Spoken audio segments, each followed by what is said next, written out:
종합제TV 시청자 여러분 안녕하십니까. 2023년 9월 16일 밤 10시입니다. 밤에 비가 많이 내렸습니다. 빗소리를 들으면서 창문을 열어 놓으니까 이게 가을비가 아니라 여름 폭우처럼 느껴졌습니다. 그러나 수해는 일어나지 않았습니다. 우리나라는 치산치수가 정말 잘 돼 있는 나라입니다. 박정희 대통령이 1970년대에 4대강 유역 개발을 하면서 댐을 11개나 만들었습니다. 그리하여 수도권에 인구의 반이 몰려 사는데도 물 부족 현상이 일어나지 않고 댐이 많아서 여간한 비에는 잘 견디고 있습니다. 그런데 지금 북아프리카에는 아주 자연재해 그리고 인재가 겹쳐가지고 떼죽음을 하고 있습니다. 모로코에서 강진으로 수천 명이 죽었다는 뉴스가 나오자마자 며칠 지나서 리비아 동쪽에서 데르나라는 그 해변 도시가 폭우로 댐이 무너지면서 그냥 쓸려서 현재로는 약 3만 명 정도가 죽거나 실종한 것으로 보입니다. 3만 명이라면은 유명한 2011년 3월에 있었던 일본의 그 도호쿠 지방 대지진 플러스 쓰나미로 죽은 사람이 2만 명이 안 됩니다. 그때보다 더 많이 죽었다는 이야기입니다. 그런데 리비아는 지금 내전 상태니까 이 참상이 알려지는데도 며칠이 걸렸습니다. 이 아프리카에서 일어나는 이 참사는 세계적 뉴스가 되지 않습니다.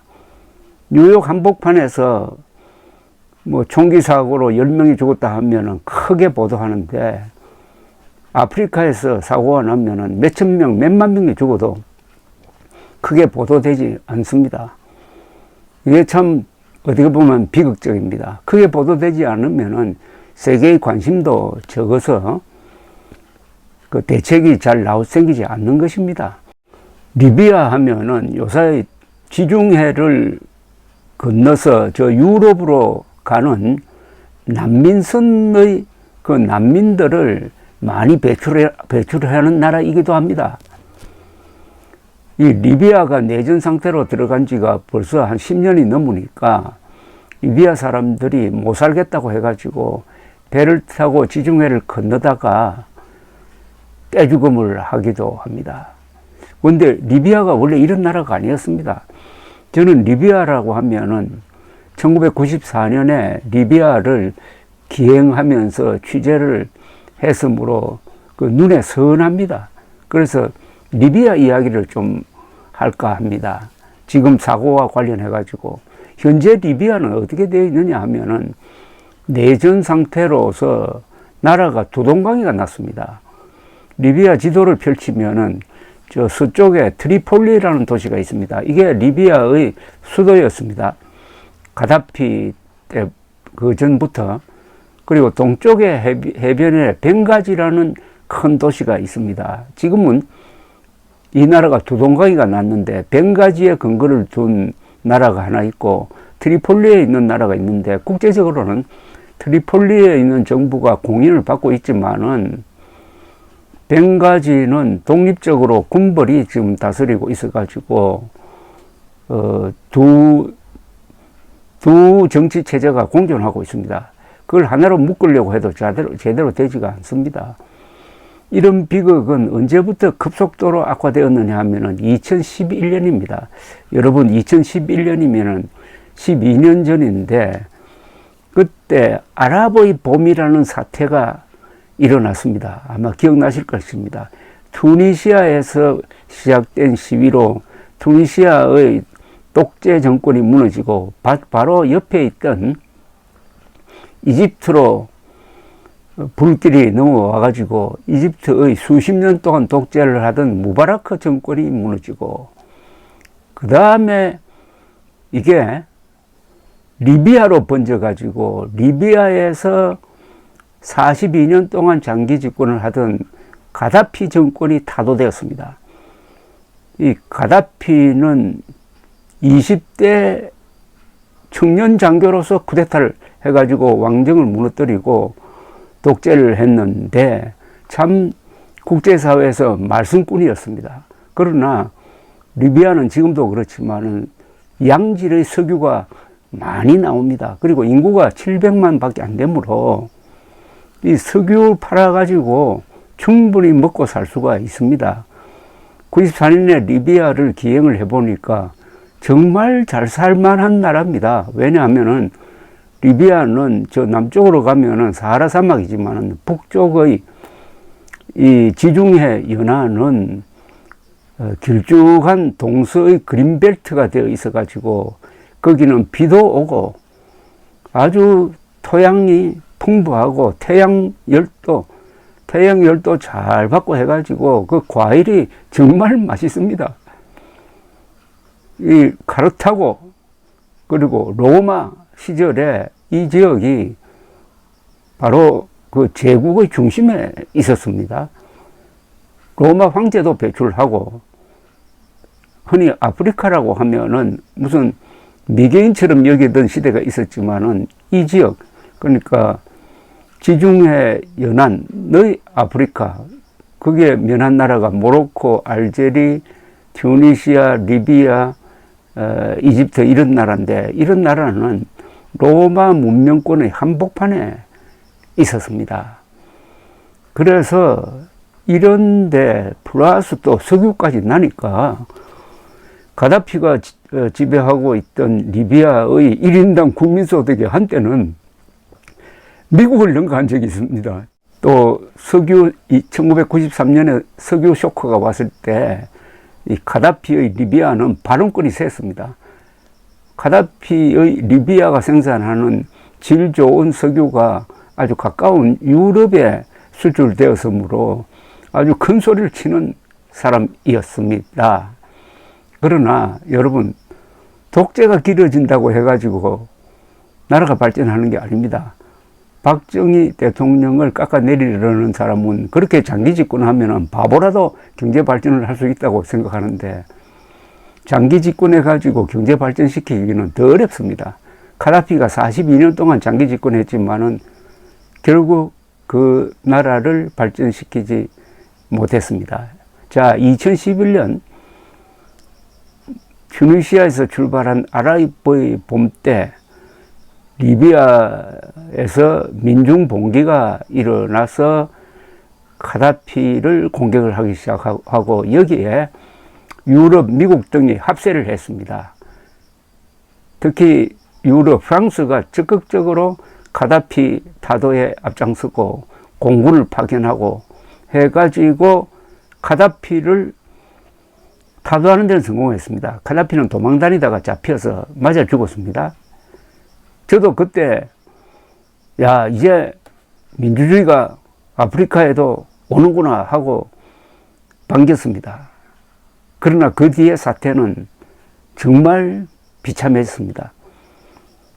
아랍의 봄 사태를 이제 12년이 지나서 요약하면 이렇습니다.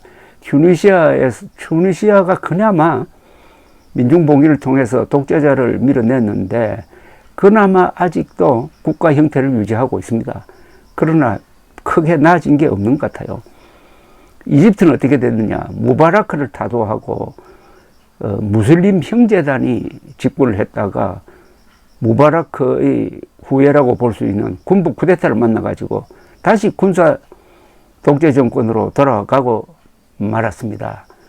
그리고 리비아는 카다피를 타도한 이후에 민주정부를 수립하는 데 실패하고 부족끼리 나눠서 한참 내전을 하다가 지금은 나라가 분열되었습니다. 그 다음에 시리아는 피비린내 나는 내전을 10년 이상 거치면서 아직도 끝나지 않았지만은 이제 대충 아사드가 진압을 하는 과정인데 거의 진압에 성공했습니다. 러시아의 도움을 받았고 이란의 도움을 받아서 그 사이에 수십만 명이 죽었습니다. 수십만 명이, 여기서도 또 난민이 발생해가지고 유럽의 골칫덩어리가 되었습니다. 예멘도 장기 집권 체제가 무너지면서 내전으로 가서 지금도 내전이 계속되고 있습니다. 자, 이렇게 되면은 예멘, 시리아, 이집트, 튜니시아, 리비아, 이 5개 나라가 홍역을 치렀습니다. 근데 이 5개 나라 중에 아랍의 봄이 기대했던 바, 서구에서 기대했던 바, 민주주의 국가를 제대로 완성한 나라는 하나도 없습니다. 다 아랍의 봄 이전보다 나빠진 상태입니다. 그리고 예멘과 리비아는 이 국민 국가로서 지금 와해되고 말았습니다. 이게 뭘 나타내는 겁니까? 이슬람 국가, 그리고 경제가 후진된 나라에서는 독재를 타도한다고 해가지고 민주주의를 세울 수가 없다는 겁니다. 오히려 강력한 지도자가 물러나면은 민주주의는 그냥 부족국가 시대로 가든지 내전 상태로 가서 후퇴하여 해버린다는 겁니다. 이거는 정말 한국에 주는 메시지가 강력하죠. 1950년대 한국은 민주주의 역사가 10년도 안 되는 어리고 어린 민주주의였습니다. 그때 이승만 대통령이 독재를 했다고 욕을 합니다. 그 뒤에 박정희 대통령이 독재를 했다고 욕을 합니다. 그 기준은 영국이나 미국의 기준으로 그렇게 욕을 합니다. 그러나 그때 1950년대, 60년대에는 링컨을 한국 대통령으로 세워도 오히려 더 독재를 했을 겁니다. 바로 아랍의 봄이 명쾌하게 보여주고 있습니다. 민주주의는 바탕이 있어야 된다. 즉 강력한 지도력과 함께 국민들이 민주주의를 할 수준이 되어 있어야 하고 제도가 있어야 한다. 그리고 무엇보다도 경제가 잘 되어야 민주주의가 가능해진다 하는 것을 보여주는 하나의 교과서라고 할 수 있습니다. 1994년에 저는 당시 리비아에 동아건설이 세계적 공사를 하고 있었습니다. 대수로 공사였습니다. 대수로, 사하라 사막을 뚫어가지고 그 지하에서 흐르고 있는 물을 뽑아가지고 벵가지라든지 이 해안 도시로 보내는 그 대수로 공사를 동아건설이 하고 있었는데 그걸 취재할 겸 해가지고 제가 1994년에 튜니시아, 리비아에 가서 한 2주 동안 취재를 한 적이 있습니다. 거기 가서 느낀 게 정말 풍족한 생활을 할 수 있는 천혜의 조건을 갖춘 나라다. 그리고 당시에 카다피의 독재가 진행되고 있어가지고 질서는 잘 유지되고 있었습니다. 질서, 테러도 별로 없고 도둑도 별로 없고 트리폴리나 벵가지는 안전했습니다. 다만 당시에 카다피가 지령을 해가지고 영국에서 출발해가 미국으로 가는 페남 여객기를 폭파시킨 적이 있습니다. 그 폭파 사건의 보복으로 경제 제재를 당하고 있었습니다. 그러나 워낙 석유에서 나오는 수입이 많아서 거뜬하게 견디고 있었습니다. 그때 카다피는 핵폭탄 개발까지 생각을 했습니다. 그러다가 미국의 압력으로 핵폭탄 개발을 다 포기를 합니다. 그 다음에는 미국도 리비아를 좀 봐주려고 했습니다. 리비아가 가지고 있는 엄청난 달러로서 리비아가 개방 쪽으로 가려고 할 때 불운하게도 2011년 아랍의 봄 사태를 맞아가지고 붕괴돼 버리고 말았습니다. 저는 트리폴리에서 벵가지까지 이 해안을 따라서 한 1000km를 쭉 자동차로 여행을 한 적이 있습니다. 트리폴리에서 동쪽으로 1시간 좀 달리면은 해안에 렙티스 마그나라는 로마 시대 때의 도시가 있습니다.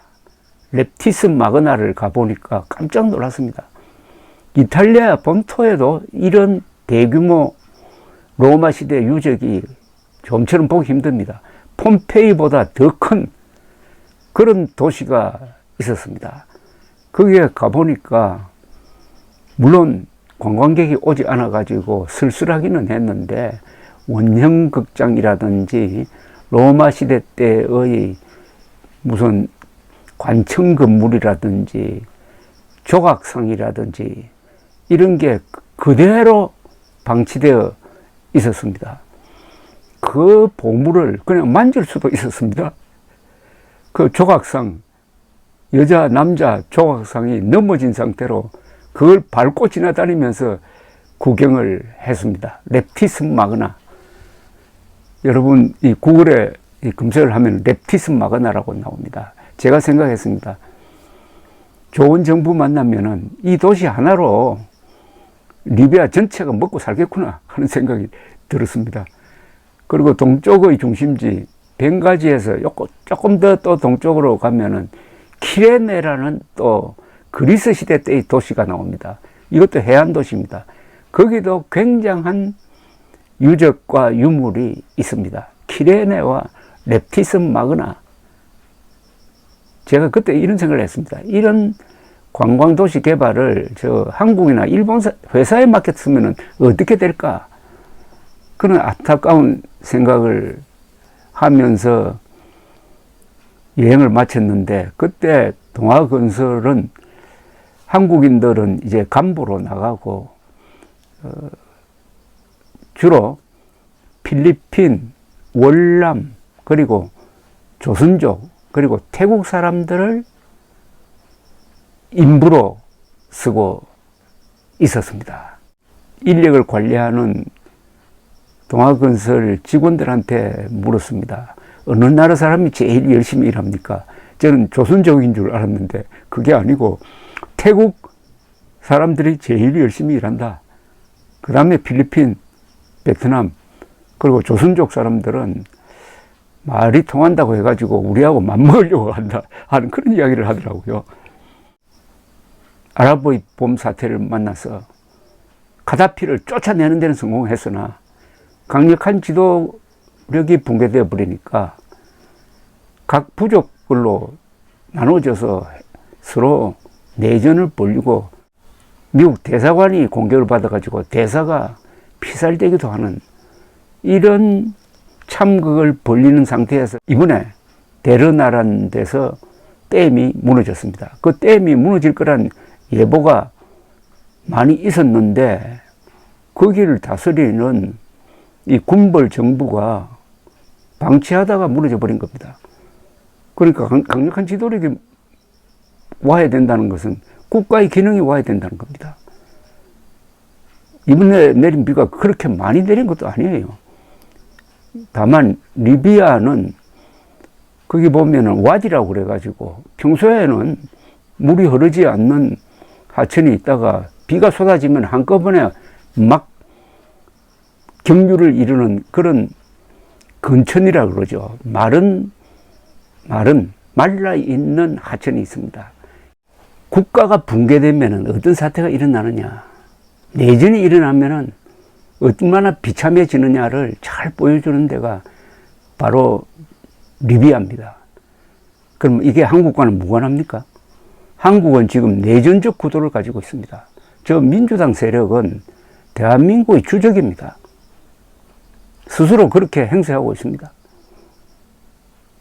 푸틴과 김정은이 악마의 무기 거리를 하고 있는데 푸틴과 김정은을 비난하는 게 아니라 윤석열 정부가 그런 쪽으로 몰고 갔다고 윤석열 정부를 비난하는 이 민주당은 김정은이 쳐내려오면은 대한민국 편을 드는 게 아니라 김정은 편을 들고 나올 가능성이 높지 않을까요? 그래서 한국은 지금 내전적 구도를 가지고 있습니다. 그러나 민주주의적 절차, 제도가 있으므로 이게 총을 든 내전으로 가지 않는데 만약 이번에 선동 언론과 선동 기자들이 작당해서 윤석열 대통령을 낙선시키려는 그 공작이 성공했더라면, 즉 0.73%포인트 차이로 윤석열이 당선된 게 아니라 낙선하고 이재명이가 대통령이 되었더라면 그 뒤에 대한민국은 내전적 상황으로 갔을 겁니다. 모든 곳에서 분열이 일어났을 것입니다. 마지막에는 군대도 분열됐을 겁니다. 군대가 분열되면 그게 바로 내전으로 갑니다. 이런 구조를 가지고 있는, 내전적 구도를 가지고 있는, 즉 대한민국 안에 김일성 세력이 침투해가지고 국회에도, 문재인 때는 청와대에도, 공무원 사회에도, NGO 속에도, 언론 속으로도 그런 반역 세력이 들어가서 정권 연장을 꾀하다가 하늘이 도와서 0.73%포인트 차이로 윤석열 대통령이 당선되고, 윤석열 대통령이 요사이 역사전쟁의 총사령관이 되어가지고 대한민국을 바로 세우는 일을 하고 있습니다. 그런데 내년 총선에 어떻게 될 거냐, 그 다음에 2027년 대선에 어떻게 될 거냐, 이 두 차례 선거를 통해서 다시 이재명 세력이나 민주당 세력이 주도권을 잡으면은 대한민국은 내전적 구도가 폭발해가지고 정말 피를 흘리는 내전으로 가지 않을까. 그래서 내년 총선은 피를 흘리지 않고 대한민국의 적을 제거할 수 있는 마지막 기회가 되지 않을까 하는 생각을 리비아 사태를 보면서 절감하는 바입니다. 감사합니다.